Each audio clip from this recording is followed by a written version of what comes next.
Good evening, everyone. Good evening. I'm Dr. Tobias LaGrone, and welcome to Soul Talk. I'm excited about our subject matter tonight, and I'm excited about the guests we have to talk about this important subject. Tonight, our discussion centers around mental health and suicide in minority, Black, and Brown communities. Our special guests tonight are trained clinicians and working professionals with decades of experience helping people become the best version of their own self.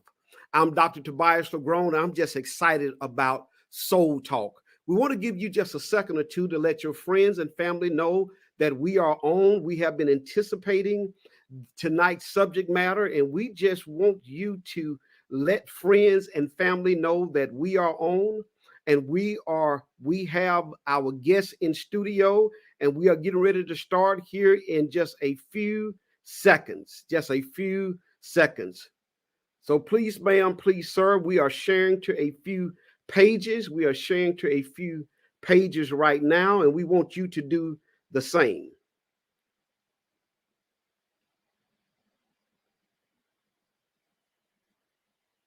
All right. People are coming in. Excellent. We see people coming in already. We are going to share to a few more pages, just a few more pages, and we will get started on tonight.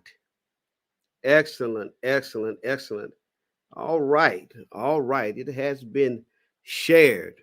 Listen, what we aim to do at Soul Talk is to bring to the general public the best professionals in the fields of education, of counseling, of business, to let the community know that there are voices who are well trained and well experienced to address issues within our own community. It is important that we tell our own story. And tonight, I'm fortunate to know these two great professionals whom I count as colleagues and friends. And tonight they're going to come to us and help us better understand what it means to deal with the understanding of suicide. Our guest tonight is Officer Kelli Singleton Louis and Dr. Janique Washington Walker. And what we're going to have Officer Lewis to come to us first and share with us a little bit about her life experience, her education. Hi, good evening. My name is Kelli Singleton Louis. I am a social worker and life coach. I also work in federal law enforcement. I have a bachelor's degree in social work from Southern University and a master's degree in social work from Louisiana State University. I've worked in the social work field for many, many years, as well as the federal law enforcement field for the past 12 years. I'm so excited to be here tonight to share some knowledge and information and insight into such an important topic. So thank you for having me, Dr. LaGrone.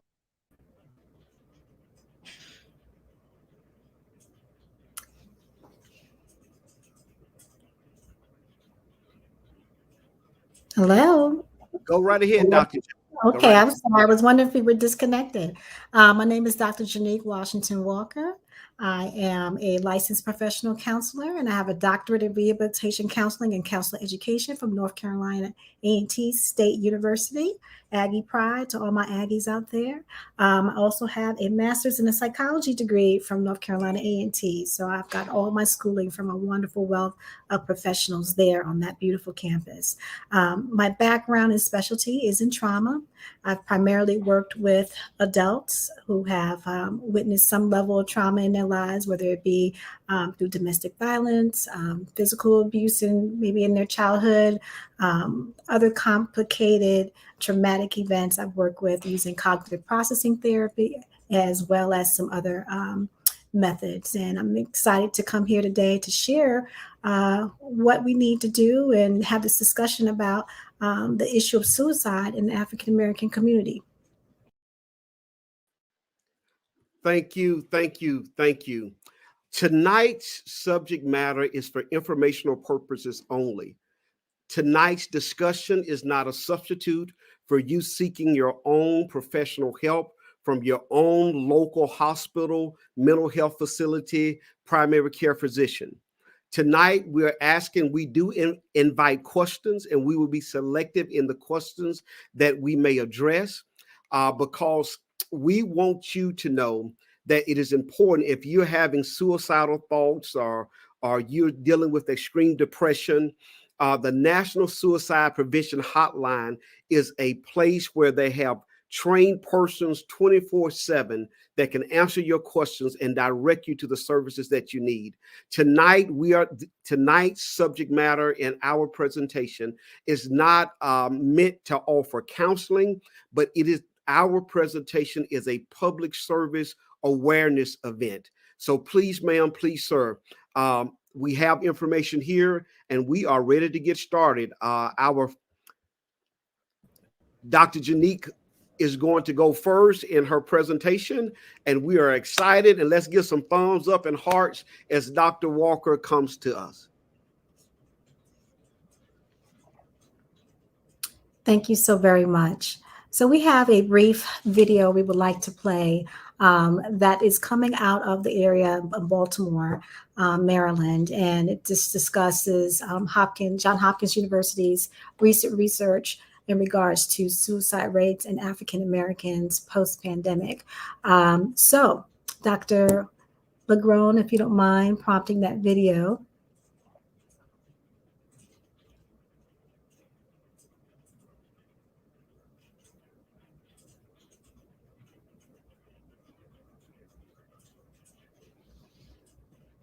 We'll give him a moment to bring that up.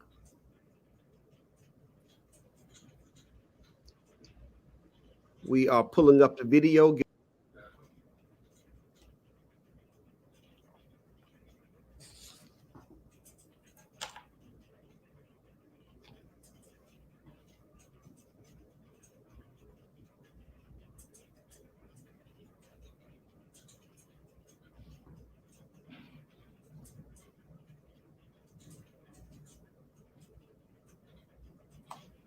Dr. J, if you will proceed, I will let you know when the video is ready. Okay, thank you so very much.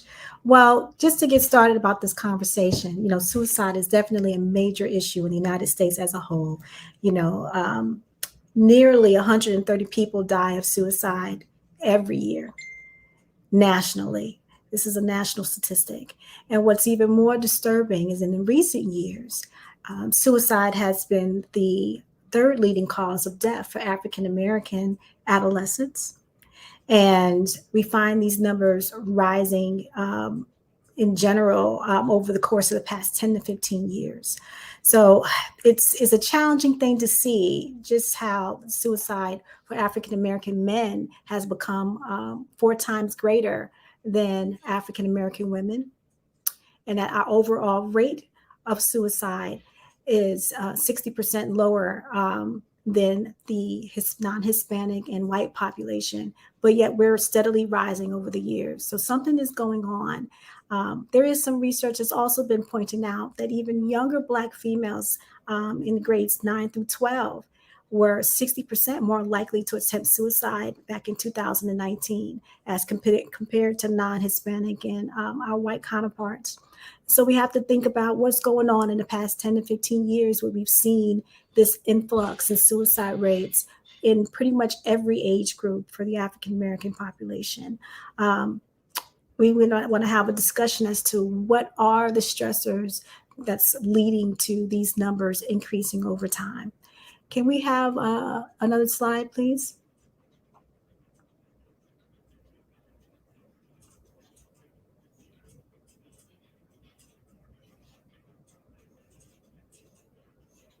Much of these statistics are coming from Department of Health and Human Services.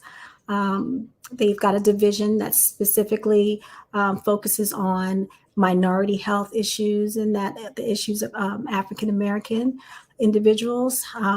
They've got additional data as it pertains to African American female adolescents, just again showing that increased between 1991 and 2017, whereas other racial ethnic groups are starting to decrease, we're increasing. And we're going to talk about some of the things that might be going on with our youth that's causing these changes in our rates, okay? And with this, oh, thank you so much. There's two, we can go back, yep. There's two theories associated with suicide that I've picked, multiple, but the two that I wanted to focus on is the interpersonal psychological theory of suicide. And there are about three components to suicide. The things that are going on with people emotionally and interpersonally, in which they've developed this desire to no longer be here, okay? The first is the worded belongingness. What does that mean? Basically, it's this idea that someone no longer or does not have a sense of belonging to a particular group, whether it be society, whether it be family, whether it be, a particular social group, whether it's school, church, etc.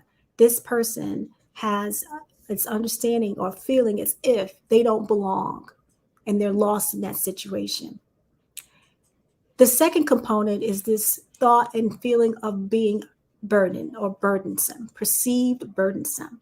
They think that whatever is going on with them personally is a burden to other people for whatever reason. It could be somebody that, feels as if their depression or what's going on with them is so heavy that they don't want to put that burden on somebody else, which is why a lot of people don't share what's going on with them, right? And then lastly, my note got so small, Dr. T. I got to get used to this. Thank you so much. And lastly, it's the acquired capability. So once you've had the sense that you don't belong, okay, then you moved on to feeling as if you're a burden to other people. The next step is having acquired capability, meaning you have the means. You've thought about this, you've decided that you no longer want to be here, and all of a sudden now, whether you come up with a plan, you've identified what your resource would be, what your weapon might be, what your choice of elimination might be, and now you've been able to acquire the capacity to execute suicide. Those things combined lead to a successful suicide. The second theory that I want to mention is the integrated motivational volition theory. And this idea is that there's a pre-motivation to commit suicide. Maybe it's a trigger or a stressor going on in that person's life that person doesn't seem as if they have control over. And as they pre-contemplate this situation and what to do about it, they can actually be moved to execute suicide, to develop a motivation to do the act. And this comes from constant triggers throughout their life, whether that be stressors that have no relief, burdens that don't seem to be worked through, and that person just constantly encountering, relived traumas from these stressors. They develop this motivation to do this. And then finally, the volition is the part of execution.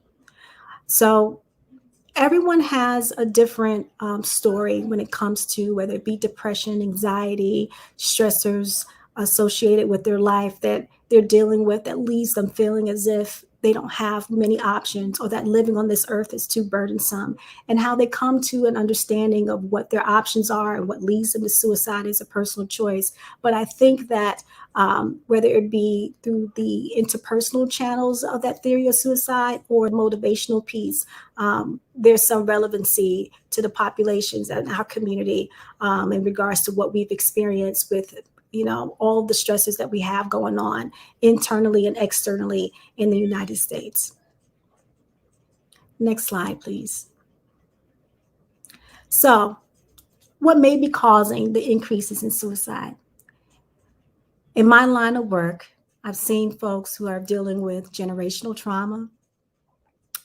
Maybe it's related to historical trauma from oppression, systematic oppression. It could be exposure to vicarious exposure to what we've seen in the news with police brutality.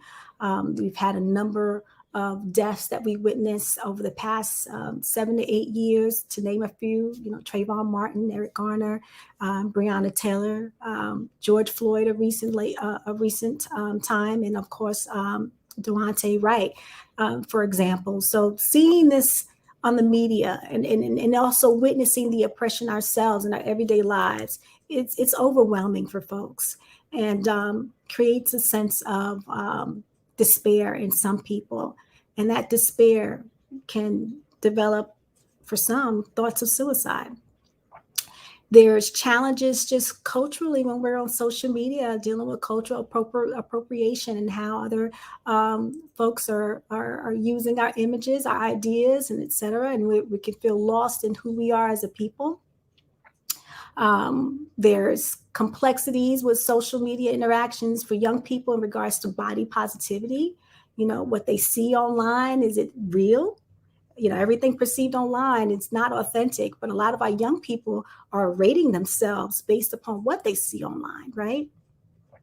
And, maybe even a sense of not, being enough with where they are in life, whether it be financially, again, physical appearance, emotionally. There's this fog of falsities, I think, online sometimes, where people are not presenting themselves as is, and you can paint yourself in the best light.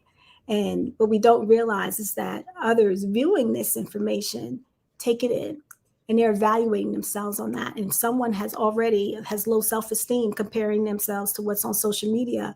It can definitely cause increased depression, and for some, in extreme situations, lead to suicide. So it's a challenge just dealing with life itself, with the pandemic and all these other stressors, natural disasters. And our colleague Kelli will go into more of that, of what our people are dealing with systemically that can be causing these rates of increases. She'll go into detail about that. But we as a people, we've been through a lot historically, in present time. And I think that a lot of folks have just hit their breaking point. And that's why we see these rates increasing. Here are some other possible causes. In the past 10 years, there's a longitudinal study I was just speaking of that was written by the CDC, showing how suicide ideation and suicide attempts have increased for our youth. Past 10 to 15 years, if you think about it, what's changed? Our connection to technology and social media.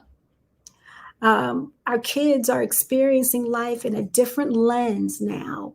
And that includes cyberbullying. Again, the situation with body images, dealing with, of course, those false personas I talked about before, comparing themselves to others, and other social pressures. This is theoretically what some of the research is leading to in regards to what our young people are dealing with that causes them to feel depressed and unhappy with themselves, and that may be triggering some suicide ideation in our youth. The piece is that technology is not a negative thing. Don't get me wrong about that. But the problem comes from if you have a child or an adolescent who is already fractured in a way, whose self-esteem is already low, someone who really seeks validation from other people. When that validation is put on through or encouraged through social media, it's a dangerous thing. If somebody is really measuring their self-worth based upon likes. So we need to be careful with that with our kids and make sure that we are uplifting them in other ways, that they feel solid in themselves and understand the complexity of social media use, and understanding that what's presented online isn't always as it seems. Go ahead, Dr. T.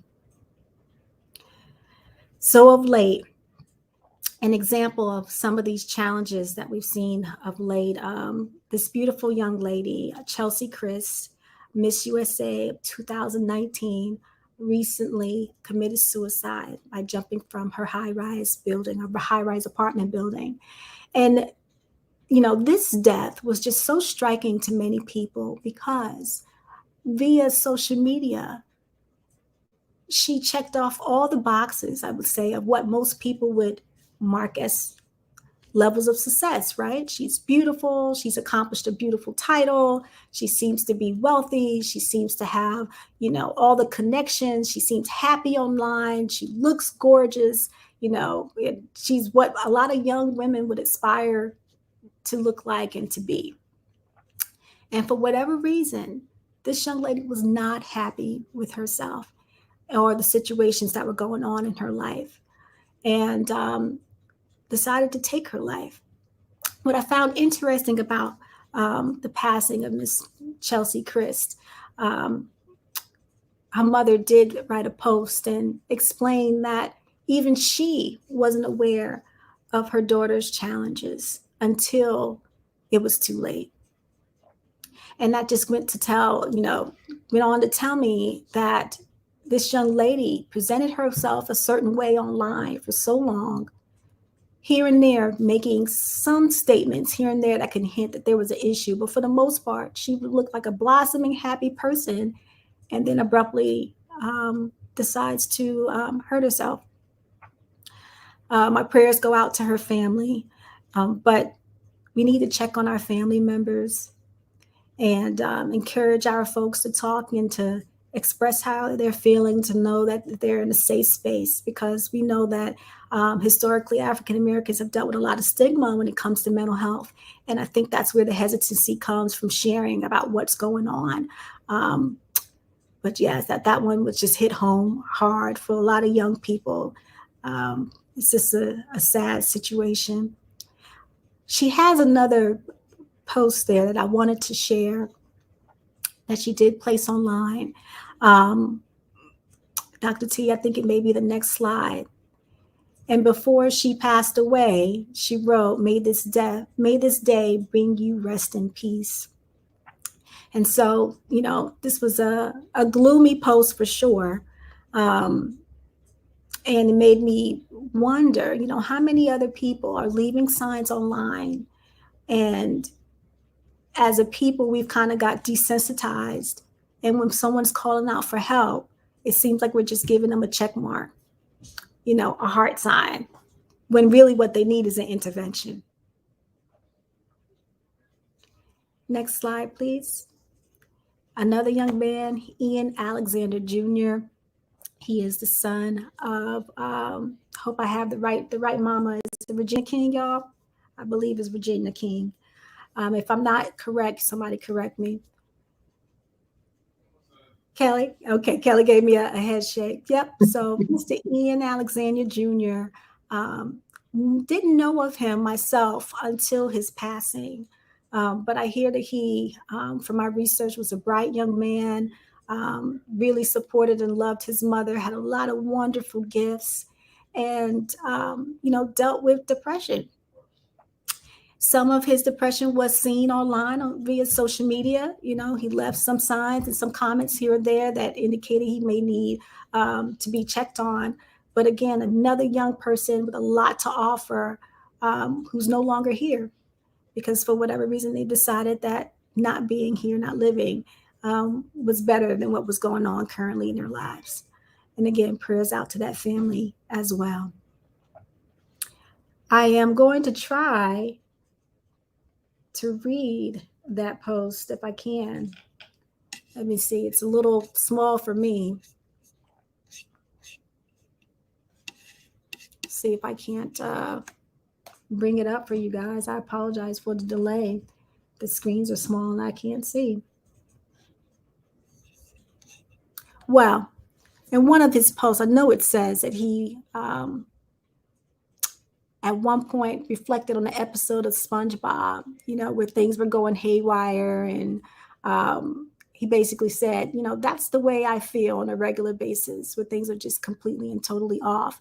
And this other slide, this picture, he wrote that he didn't think that social media was healthy for him, which is very telling. And so I encourage anyone, if they ever feel overwhelmed with what they see on social media, if social media brings a level of negativity to your mind, has you thinking in a negative way, you can definitely turn it off and fast from time to time. It's okay. Dr. T now has Dr. Paul Nesdat's video. He is a associate professor, if I'm not mistaken, from Johns Hopkins University, and he's going to do. He did this discussion on suicide in the area of Baltimore, Maryland. A relative decrease in suicide overall, except among Black Marylanders, there's been almost a doubling of the number of suicides during the first peak of the pandemic, during the first lockdown. Johns Hopkins University Assistant Professor of Psychiatry, Dr. Paul Nesdat, is one of the authors of this paper published in JAMA Psychiatry Wednesday. The loss of support and the isolation, having sudden economic falls, and having access to a weapon, these are all things that contribute. Add to that the stressor of racial strife in the country and recent police killings of Black people like George Floyd. Edgar Wiggins, the executive director of Baltimore Crisis Response, Inc., says the overriding theme of the thousands of calls they take on their crisis hotline is one of stress and despair related to COVID. In terms of people being unemployed, people who have less means to begin with, being especially stressed out. So COVID is one of those things that our crisis counselors hear every day on the phone. Higgins adds, historically, Blacks have not reached out for mental health help because of the stigma attached to it. I think it's possible that whites had a lot more economic support, had maybe more access to mental health care if needed. We know the disparities in both of those things between the races. And so it might be that that's the reason that white suicides went down, whereas Black suicides went up.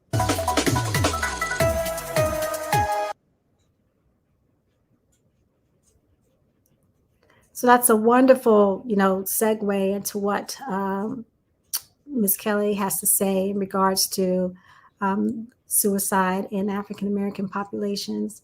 So Kelli, you heard it first. He said in the pandemic, suicide rates have increased for African Americans, and there are disparities associated with, financial capacity and et cetera. And can you lean into that and kind of explain, your take on what's going on with us as a people and what may be influencing these increases across all of our age groups? It's like the data is just so stark when we see the numbers. Absolutely. Thank you so much, Dr. Walker. I really appreciate all of the information that you presented. And I want to piggyback on some of that information as I segue into my perspective on the increase in suicide among people of color, including African Americans and also young people. So I will jump right into it. Here's what we know. And I have some slides that I will put up, and we will follow along with those as we have the discussion.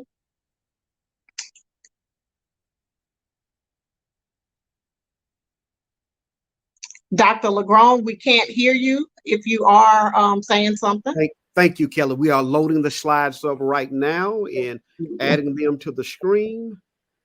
And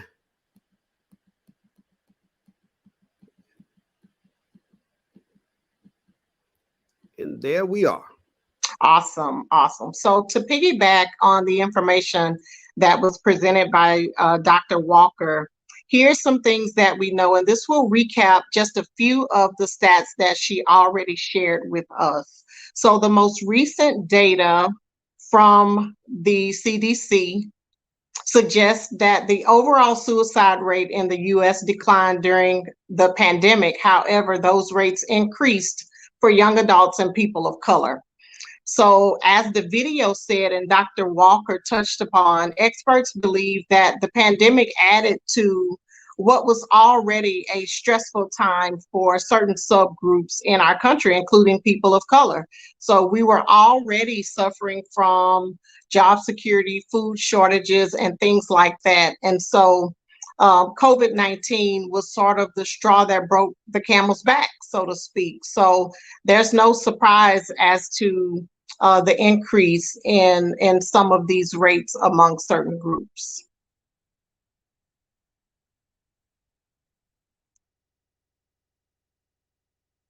So what is driving these rates? I think that's a question that we definitely have to ask as we work to try and combat this issue and find some solutions. So for me, in my opinion, in my professional opinion, to better understand the why behind this increase in suicide for people of color, we must change the way we view this problem.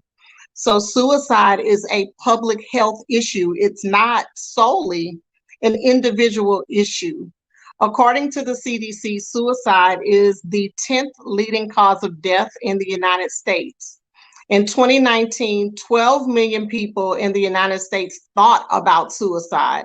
3.5 million people made a plan, and 1.4 million people attempted suicide. So looking at this issue from a public health standpoint, I believe will help us better understand it and also work to combat it. As a society, viewing public health problems in a more holistic way will not only help us to have a broader perspective of the issue, but help us to have broader and more effective solutions to combat this problem. So looking at it from a systems perspective, I think will help us to understand some of the external factors that also, play a part in individual decisions and individual behavior.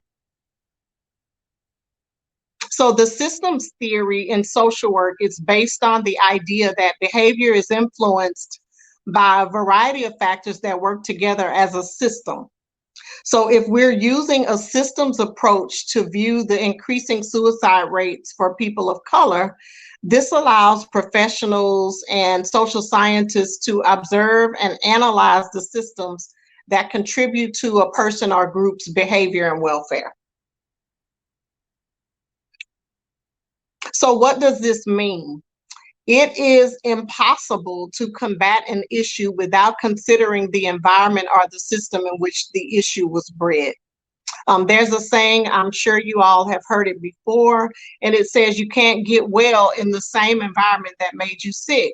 And I added a caveat to that, and it's you can't get well or stay well in the same environment that made you sick. And when I think about an issue such as suicide rates among African Americans, I often think of plants, plants or botany, the study of plants. And I think about flowers and how no matter how strong a flower is, if the soil isn't right, if there aren't balances within the soil, the flower will not grow, it will not bloom. So I think about individuals in that same way. If the systems that we interact with are not conducive to growth, then we can't expect positive outcomes for individuals. So let's look at some of the systems that impact society and consider how we fare as people in these systems. So in the housing market or the housing system, Blacks have a home ownership rate of 47% versus 76% for our white counterparts. So if you look at that in another way, most white people own their homes and most Black people do not. That's an alarming statistic to me. In the system of healthcare, just about all of the research, and we heard a little bit about it in the video that was shown, but just about all of the research that focuses on disparities in our healthcare system point to an overall widespread disproportionate access to healthcare, which leads to disproportionate mortality and morbidity rates due to lower levels of access to medical care and higher rates of unemployment. We also have an overwhelming disparity in the receipt of therapeutic resources such as mental health and wellness services. In the area of education, in our education system, this one is definitely near and dear to me as I think about individuals like Ruby Bridges, who was the first person to desegregate a school in New Orleans. And this was in the, this was in the 60s. So as late as the 60s, most Black people were educated in fully segregated schools. So this doesn't mean that we were less educated. It absolutely does not mean that. But what it does mean is that our schools were not funded at the rates of our white counterparts. So while we've made strides in education, our schools, even to this day, the inner city schools that are predominantly Black are not funded at rates that our white counterparts are in their schools. Another system that we can look at is our economic system. Black families have a median wealth of 10 cents for every dollar of the median wealth of white families.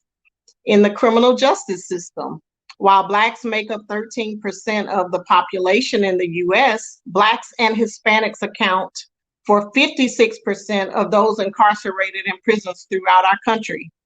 The unemployment rate for Black people is double that of white people in the United States. And in the area of politics, 89% of elected office holders nationwide are white.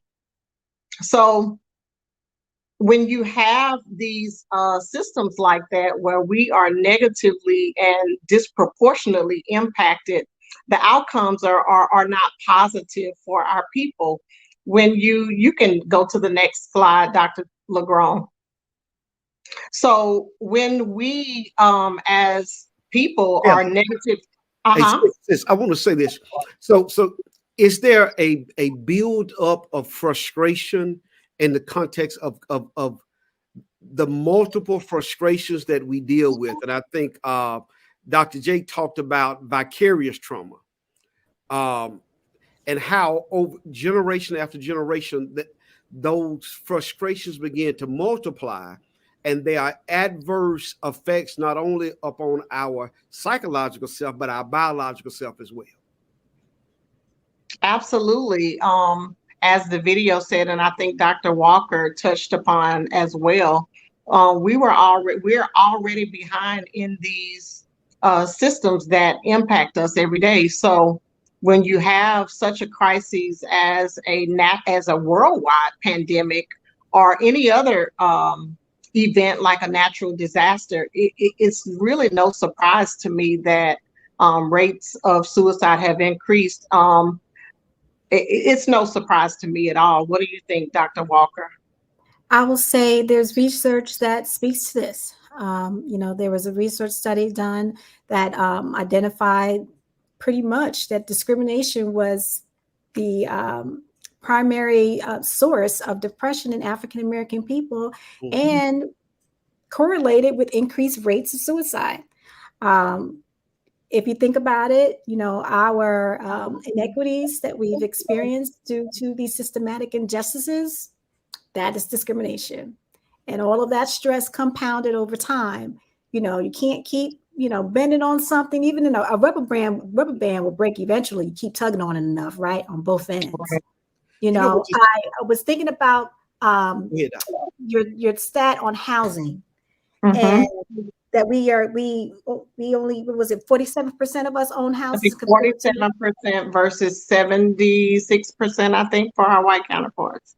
And if you can remember from the video from Johns Hopkins, it was stated that our people, African American people, have less resources when it comes to finances. And I thought to myself when you said that, how many people lost their homes in the pandemic? How many homeowners foreclosed on their homes during the pandemic? Because it only takes 90 days for your home to enter foreclosure. And it took almost 3 to 4 months for the country, the government to decide how they were going to support people. We know that there's been a slew of resources for renters. But what about those homeowners? What about those people who were struggling in the beginning anyway, month to month, to pay their mortgage? And we're talking during the onset of the pandemic, and even now, employment is unstable. A place will be open, COVID hits, there's a COVID scare, shuts down again. So you can't even get, any regular income coming in.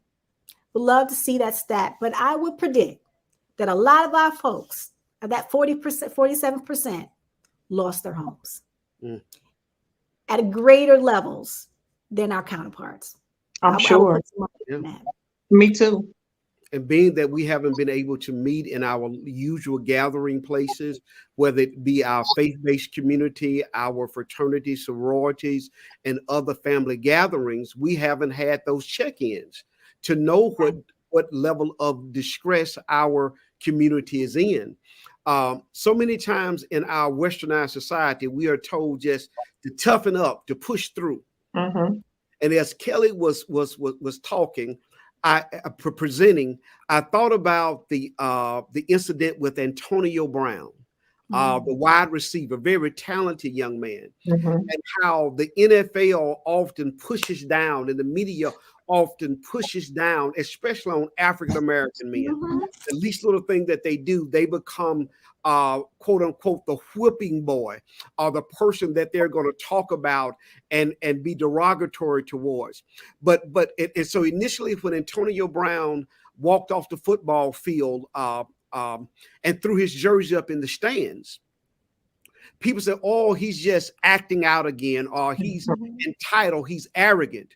But then when Antonio's attorney and his team said, hey, we have text messages where the coach, Adrian Bruce, knew that Antonio's ankle was severely damaged. In fact, the MRI showed that the ligaments were torn from the young man's bones, but he was still expected to go back on the field and perform and be tough enough. And once again, we as African Americans, I think we are looked at as less than human, that we're supposed to just bear it, just bear. I want to read this quote. It just came to mind. Kelli, I'm going to pull your slide back up, but this is from, I think, Zora Neale Hurston. Oh, yes. And this is what the quote said. Zora Neale Hurston: if you are silent about your pain, they will kill you and say you enjoy it. Yeah. This is good. There you go, Kelli. Thank you. Let's go to the next one and wrap it up and continue our conversation. So all of these outcomes that I have presented in all of these systems that we interact with on a daily basis, and I want everybody to keep in mind that these are systems that have the exact opposite effect on our white counterparts. They're able to experience wealth and optimal health and prosperity, while these same systems produce negative outcomes for our people. And these things are documented throughout the years. We can all sort of remember some of the things that were put in place within these systems to prevent us from prospering from the benefits of these systems, such as redlining and voter restriction laws and mandatory minimum sentencing in the criminal justice system. So Blacks who were already significantly behind in every system in the United States, there's really no guesswork as to why the suicide rates have increased. When you consider these circumstances, which for the most part have been beyond our control, the stress of it all can certainly be very, very overwhelming. We are human. We're not robots. We do feel the brunt of these things. And so you add on top of that a pandemic or a national disaster. And I mean, it's no surprise that these rates of suicide have increased amongst our ethnic group. So imagine being in a high stress, traumatic environment every time you wake up and have to either go into any of these systems, a system of employment, a system, our education system. And it's a reality for many that this is just consistent trauma, persistent trauma over and over again. So a pandemic only was the straw that broke the camel's back. And I think as we continue to look at these systems and how they impact us, we have to look at solutions on a macro level. And one of the things that I believe, if we're looking at it from a systems perspective on the macro level, it all boils down to, well, one part of it is representation. If we aren't represented in those areas where the laws are made, in those areas where the policies are enacted, in those areas where important decisions are made, in those boardrooms, on those council seats, in those DA offices, in the state house, in Congress, if we're not represented in those places, we aren't able to make the decisions that impact us within these systems. So I believe that this public health issue, of course, we should make sure that we are presenting resources to individuals, ensuring that they have access to mental health care, access to certain resources that will help the individual. But there's another level to this, and we have to look at this on a systems level, on a macro level, to be able to really combat this problem.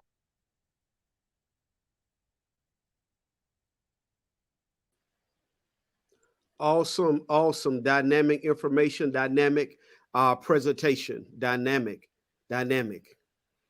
Thank you so much. Thank you so much. This is great. Team, let me tell you, we have questions coming in, and the questions were posted earlier, and they said, okay, when are you going to get to my questions? So I let people know we will be addressing questions soon. Please know there are resources in your local area, ma'am and sir. I am going to place up here one such resource that is called Psychology Today. If you are in need of mental health care, looking for a therapist, psychologytoday.com is a good resource that you can just simply go to that website, type in your place in your zip code, and they will let you know who is in your area. I think I'm freezing a little bit. They will let you know who is in your area. Excellent. There we go. Awesome. Well, we have a few more minutes, and what I'm going to do, I'm going to touch on a sense of what does it mean? How do we navigate in a world that offers so many challenges, not just for the broader community, but certainly for minority communities? How do we navigate those challenges? How do we navigate those challenges? And so I'm going to pull up, and y'all, I want the two of you to stay in studio because I'm going to bring you back on shortly. How do we navigate those challenges?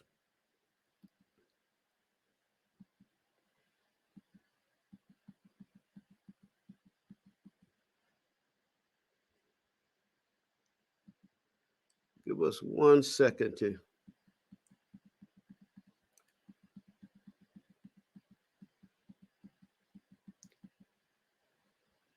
So the way we navigate those challenges, it is imperative that we acknowledge the cognitive signs in regards to what it means for a person to be depressed, but also acknowledge that the society that we live in and the pressures that come along in society offer challenges.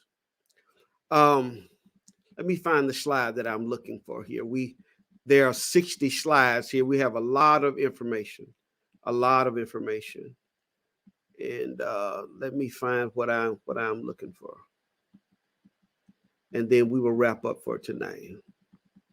It's probably on slide number 30. Yes, please continue to post your questions.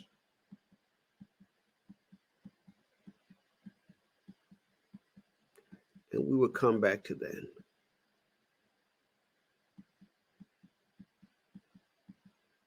There we go. So when we think of suicide, Suicide, oftentimes a precursor to suicide is depression. And I think if we're all honest, all of us have been depressed at one time or another. Depression is as common as the common cold. What is not common is when we find ourselves in that depressive state, that low mood, that sense of hopelessness, not wanting to go on, and it lasts for extended periods of time.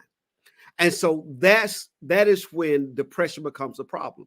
But if you look just at the political landscape, if you look at climate change, if you look at the divisiveness in politics, even as something as simple as do you wear a mask or do you not wear a mask, something as simple as in common sense as that has become a divisive wedge issue in our community. And for those of us who try to operate with some degree of logic, reason, and rationale, it can make you a little depressed. It can make you a little. It can make you. It can make you a little depressed in that regard. When we look at what can lead to depression, sometimes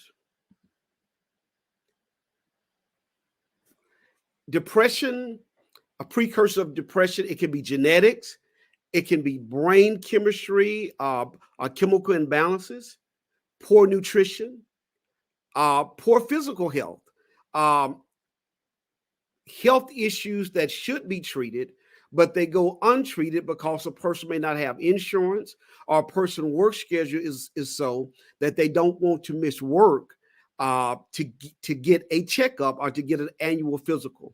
Of course, drugs and addiction and stress are all issues that affect our level of mood. We see here that depression and suicidal ideation is not just a matter of will, but it is actually a physical, neurobiological, neurochemical event that happens in the human brain. And you see the striatum and thalamus, the dorsal prefrontal cortex, the posterior regions of the brain, and under MRIs, we can see those regions of the brain that are affected, that shows up on the MRI and give indication to a person who may be in that place of depression. So when depression happens, and because of that neurochemical response in the brain, there's a diminished cognitive control of emotion and behavior, cognitive inflexibility, impaired valuation of different decision options. And then there's a struggle in mediating dynamic interactions between the extended VPFC and DPFC and IFG systems. And as you can see that listed in the brain and the connections in terms of the prefrontal cortex, the cerebellum, the hippocampus, and the amygdala. And so those enhanced negative and blunted positive internal states, negative self-referencing, impairment in future thinking, and depressed rumination. And so for those of us who are in the faith-based community, I want to tell us that telling people to pray about it and move on is not enough. It is not enough. We need professional clinical help and even in some terms medicated help in order to help the brain come back into a sense of chemical balance, and so the person can have a functional life. We're going to try to wrap this up. So this is more data. If you will email us, I'm going to put our emails up. We want to keep it within an hour. I will send this PDF to you.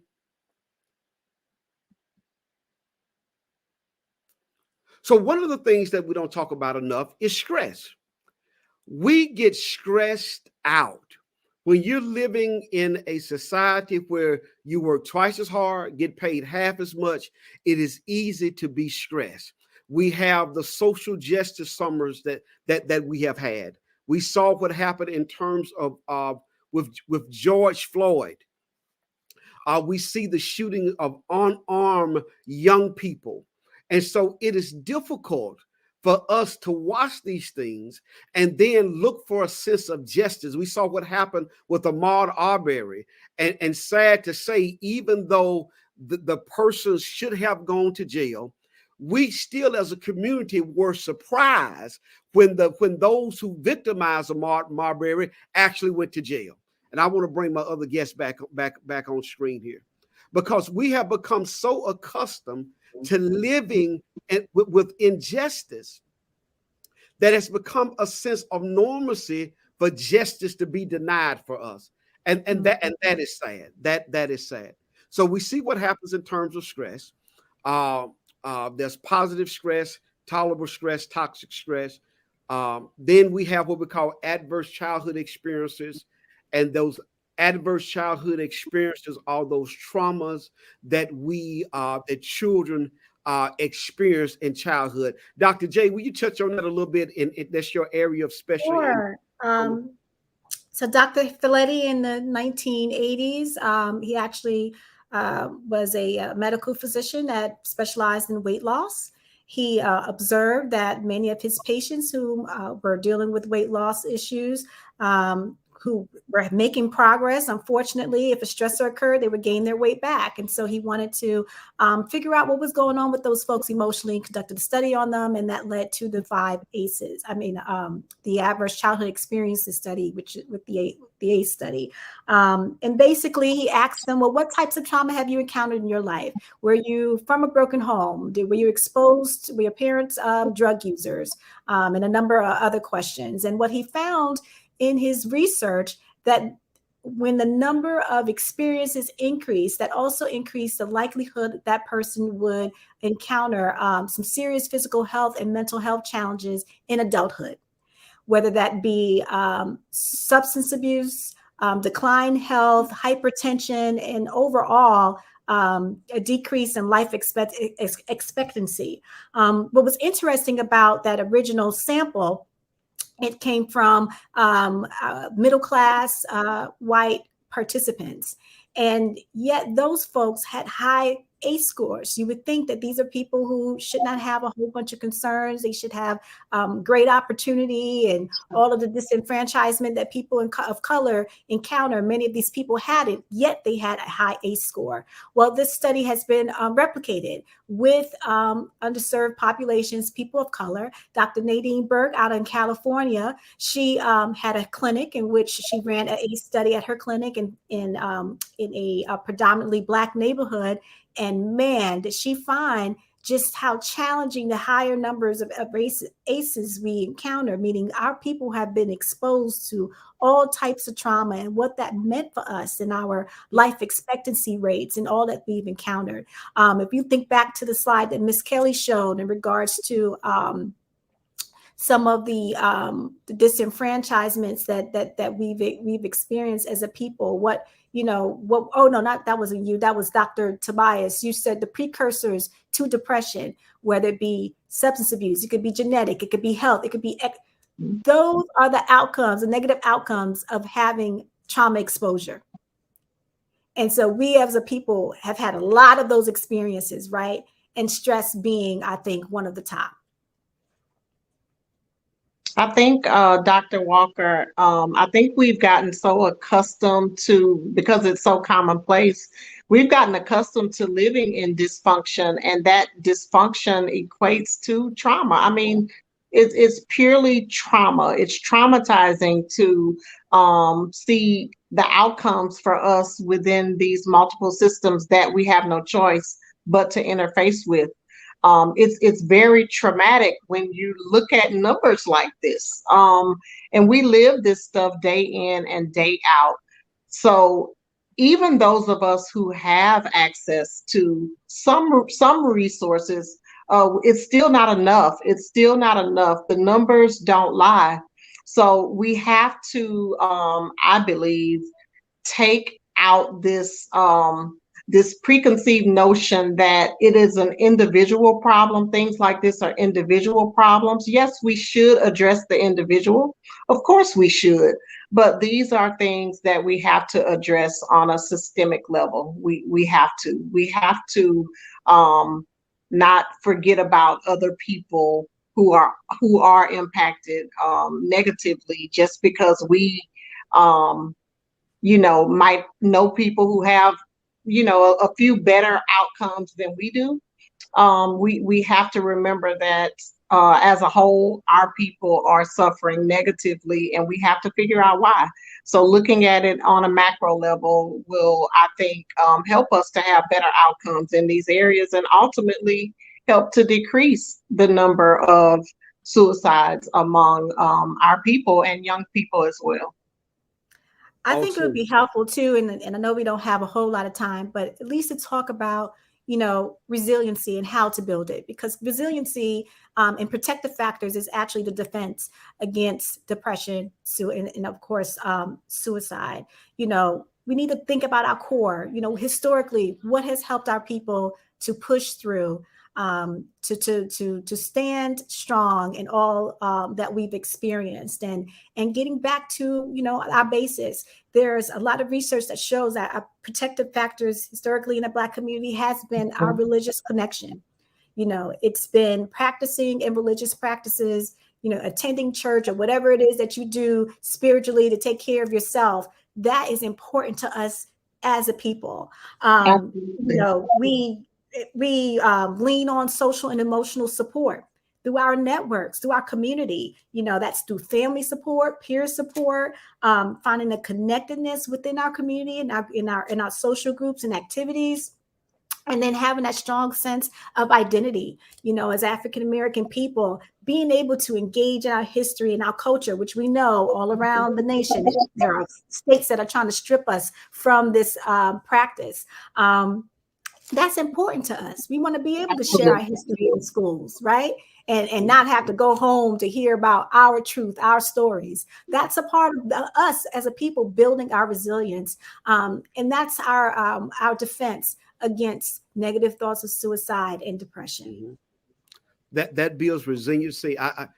The time is upon us, but I'm compelled to share this because resiliency is so important. Soren Kierkegaard stated, "To be born is to struggle, but to struggle is to become." And I think having people and professionals like us, but also family support systems that tell people it's okay to be tired.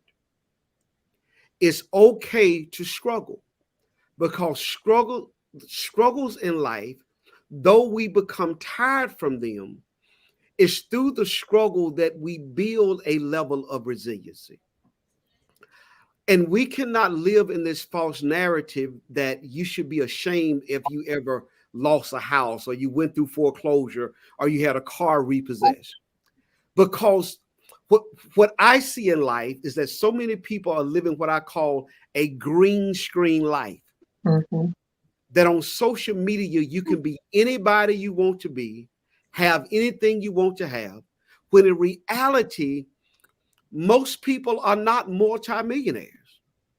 In reality, it is stated that that 80% of Americans, 80%, hundreds of millions of people, don't have $1,000 in the bank in the event of an emergency.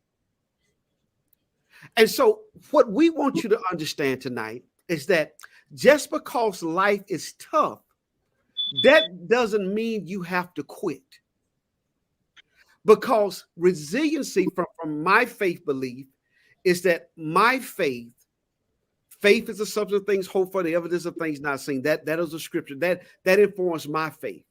For other people, their faith in resiliency is that I'm looking forward to seeing my grandkids again. I'm looking forward to traveling the world after having worked 30 and 40 years. But watch this.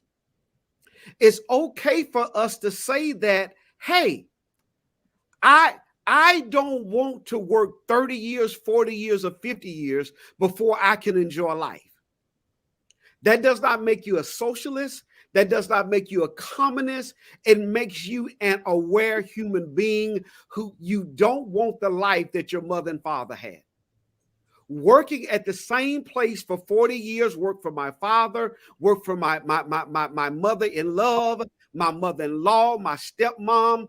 But the new generation that is coming, and our generation as well, we don't want to do that. And it's okay. That doesn't make us communists. It doesn't make us socialists.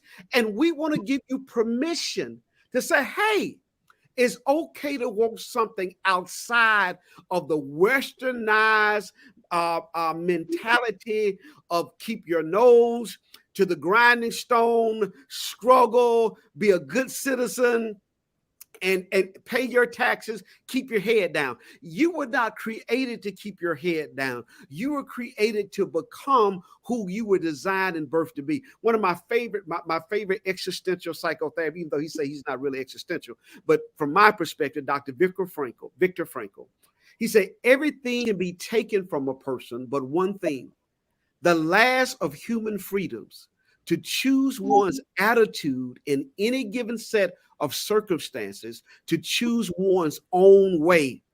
And I think to some degree that the frustration that disenfranchised communities feel is that our bodies are over-policed.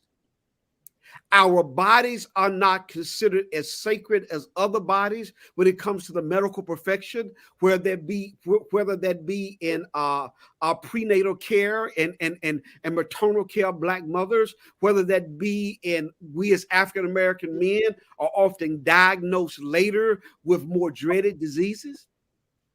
And so what not only do we need faith, we need therapy.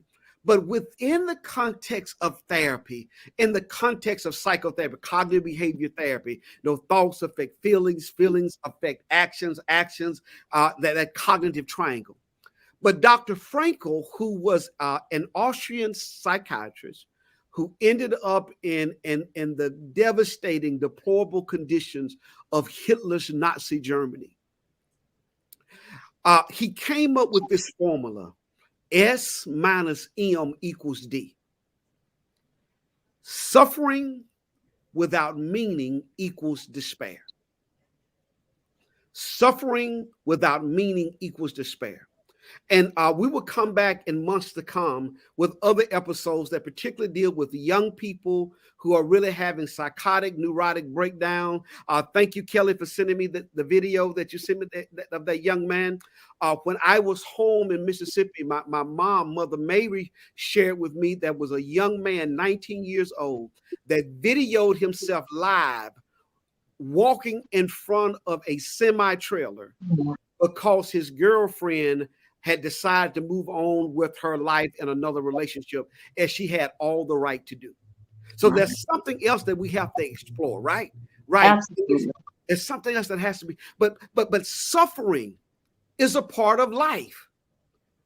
Nobody wants to be in a perpetual state of suffering, but suffering without meaning equals despair. And then we get stuck in the place of why. I've been there. Why? We examine why. No, why? Why God? Why me? Why me? Why universe? Why world? When we look on Facebook, everybody's living the life fantastic, when in reality, nobody escapes without suffering. We were birthed into this world. I'm not a woman. My wife is. When a baby is birthed into the world, that's pain, right? Mothers, that's pain.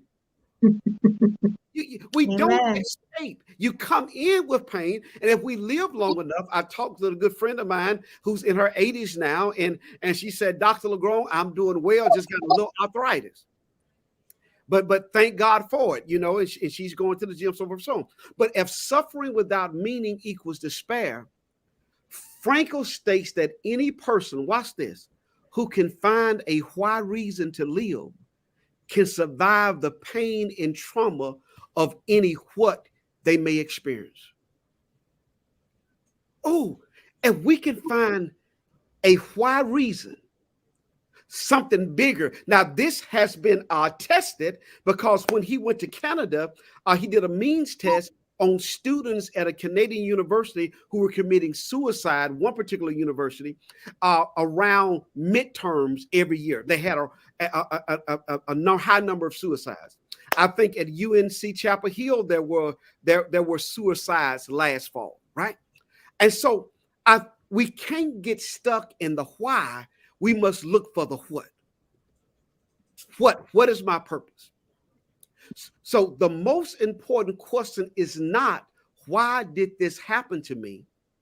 The most important question you can discover is, what is my reason for being? And your reason for being is not to be a YouTube star. It is not to drive a Bentley or Rolls Royce and have a private jet. All that stuff is fine if that's your lot in life.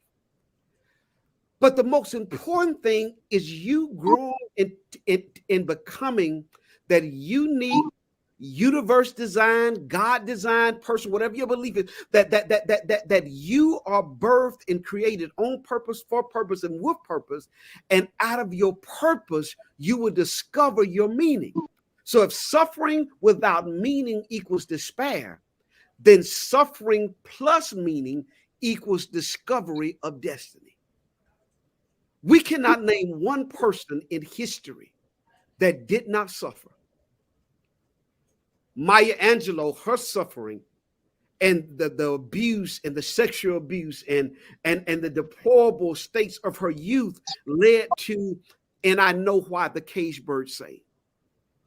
Barack Obama, uniquely placed, lost his mother at an early age, raised by his maternal grandparents, father not in his life, but it molded and shaped him to be a unique person for a unique time that helped pull America from the cuffs of collapse. Martin Luther King Jr., influenced by his father and grandfather, a legacy of preachers. Oprah Winfrey in the struggles of her life, just to name a notable few people.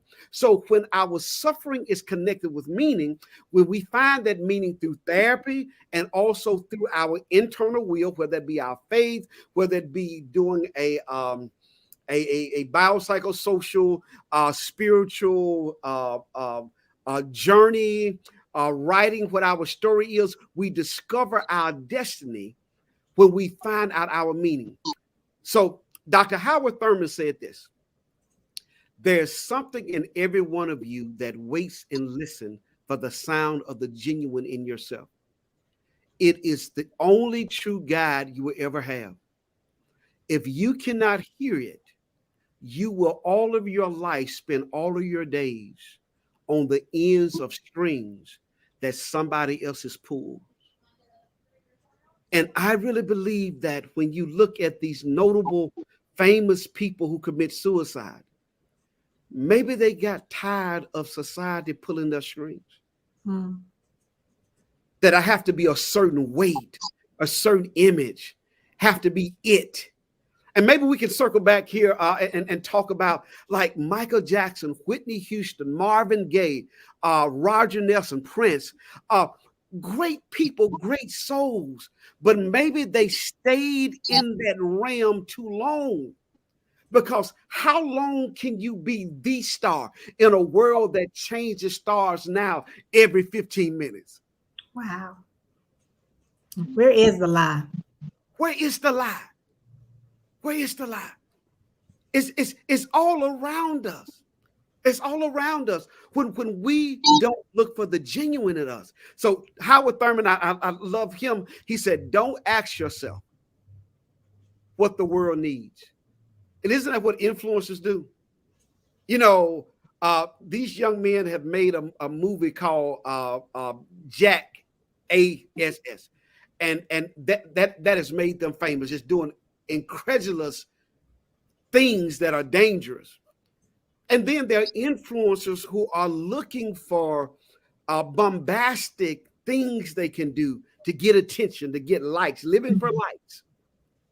And then Facebook and meta-analysis and YouTube and Twitter and Instagram running analysis and data. How do we get people attention? And Dr. Thurman says, don't ask yourself what the world needs. Ask yourself what makes you come alive, and then go and do that. Because what the world needs is people who have come alive. I pray that helps you build resilience, Tonight has been awesome. We'll have closing statements from our guests, and I'm just humbled and excited to have these two wonderful friends and professionals to come on and share. And tonight has been wonderful. And this is the first of many to come. And these two will be back. We have a ton of questions. We have a ton of questions. God bless you. Amen. Thank you. Thank you. Thank you. Thank you. Much needed discussion. Thank you. Thank you. Thank you. Here's one question. I want us to address this question. It's from one of my church members. It's a long question, so I'm going to read it, and I'll put it back on screen. She said, "Lots of our children and grandchildren stay closed up in their rooms with their phones and computers. They don't want to talk or interact with other children or adults. They want to be alone in their rooms with the doors closed. How do you reach them? How do you know what they're thinking as they just refuse to communicate with you? I have never seen kids act this way ever. What do I do as a grandmother to reach my grandchildren? And they have such anger. All this started after COVID." Very relevant question. And so I want to open the floor to the two of you to. First off, I think one thing we need to do is take it back to the old school parents. Take it back. What do you mean, Dr. J? I mean, create a healthy relationship with your children with healthy boundaries. We have to remember who's the parent here and to enforce a certain culture in your household. Will there be some young people who might be resistant at first? Maybe encounter some attitude and etc. because we require family time and we limit their social media access or internet access and etc. Maybe, but it's worth it because we need to see a sense of connection, and they need to be ingrained in the relationship, and have that conversation, create, that intimate time where you're getting to know one another, play some family game nights, make things interactive, because guess what? We're always in the metaverse.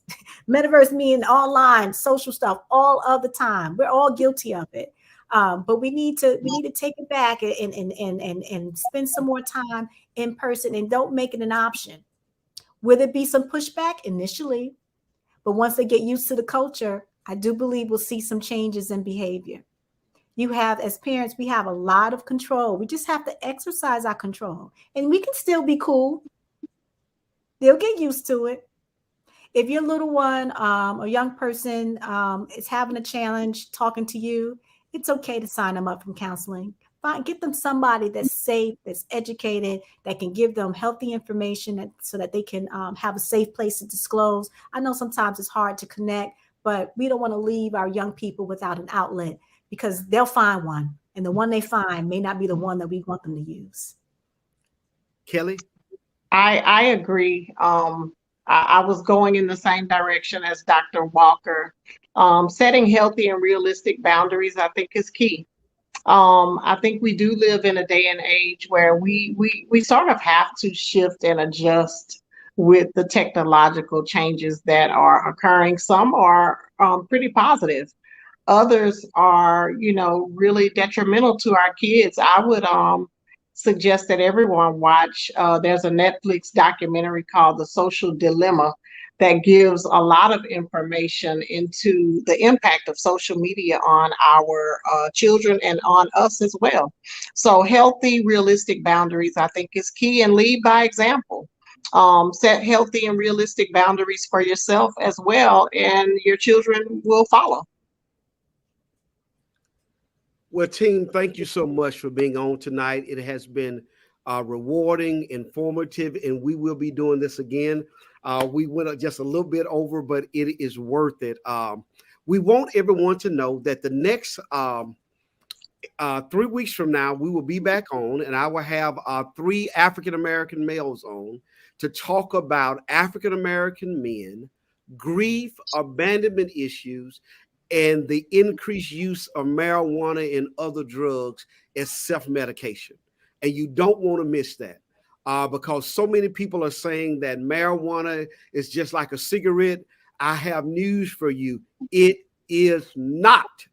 It is not the same thing. So please, ma'am, please, sir, tune in and have your friends and family tune in. Dr. J, Sister Kelly, I love y'all to life. Give our love to your family. Tell Brother Fred, tell Brother Derek, we are just thankful for the family giving y'all space and time and holding down the fort for you to come on and just be a part of this conversation. We're just grateful. Sister Patricia said, hey. So thank you. Everyone share this on your platforms and look out for announcements. Once again, tonight's program, let me say this. Tonight's programming is a public service announcement. It does not indicate any type of endorsement of Soul Talk, nor of Dr. LaGrone's own personal political ventures, things of that nature. Tonight's conversation is not a substitute for you seeking your own professional mental health care, be that with a local provider or going to your emergency room. We have provided the National Suicide Hotline. If you're having thoughts of suicide or self-harm, please, ma'am, please, sir, call this number. Everyone have a good night. We thank you so much. We love you to life, and hang in there, everyone. God bless. Bye-bye.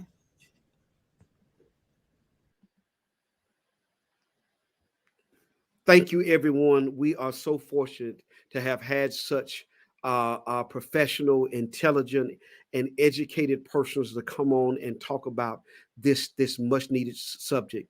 If you're having thoughts of self-harm, suicide, please call the number 1-800-273-8255. We really want to bring best practices, evidence-based information to our community to help people be the best version of themselves. I'm Dr. LaGrone. This has been an episode of Soul Talk, discussions on mental health and suicide in Black and Brown communities. God bless and good night.